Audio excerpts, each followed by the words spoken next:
பொது போக்குவரத்தில் புதிய அத்தியாயம்.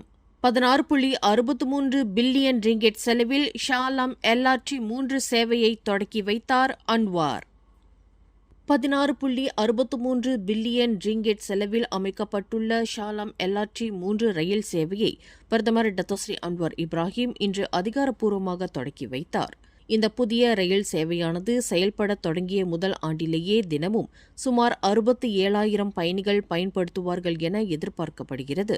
அதேவேளையில் அடுத்த 5 ஆண்டுகளில் இந்த எண்ணிக்கையானது தினசரி 1,17,000க்கும் அதிகமான பயணிகளாக உயரும் என மதிப்பிடப்பட்டுள்ளது.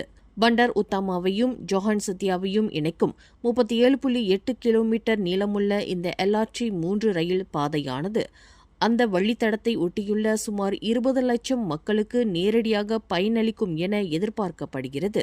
இந்நிலையில் பொது போக்குவரத்துக்கு முன்னுரிமை அளிப்பதில் மடானி அரசாங்கம் உறுதியாக செயல்பட்டு வருவதற்கான மற்றொரு அடையாளமாக இந்த LRT3 திட்டம் திகழ்கிறது என்று இன்றைய துவக்க விழாவில் உரையாற்றிய அன்வார் தெரிவித்துள்ளார். மேலும் போக்குவரத்து மற்றும் உள்கட்டமைப்பு மேம்பாட்டில் அரசாங்கம் மற்றும் தனியார் துறைகள் இணைந்து செயல்பட்டு வருவதாகவும் இதன் மூலம் மக்களுக்கு அதிக பாதுகாப்புடன் கூடிய வசதியான பொது போக்குவரத்து சேவையை வழங்குவது அரசாங்கத்தின் முக்கிய நோக்கமாகும் என்றும் அவர் குறிப்பிட்டுள்ளார். பண்டார் உத்தாமா முதல் ஜொஹான் சத்தியா வரையிலான LRT3 பாதையில் மொத்தம் 20 நிலையங்கள் அமைந்துள்ளன. அவற்றில் 10 நிலையங்கள் புதிதாக அமைக்கப்பட்டவை. மீதமுள்ள நிலையங்கள் ஏற்கனவே உள்ள ரயில் வலையமைப்புடன் இணைக்கப்பட்டு பயணிகள் தடையற்ற முறையில் பயணிக்க வசதியாக வடிவமைக்கப்பட்டுள்ளது குறிப்பிடத்தக்கது.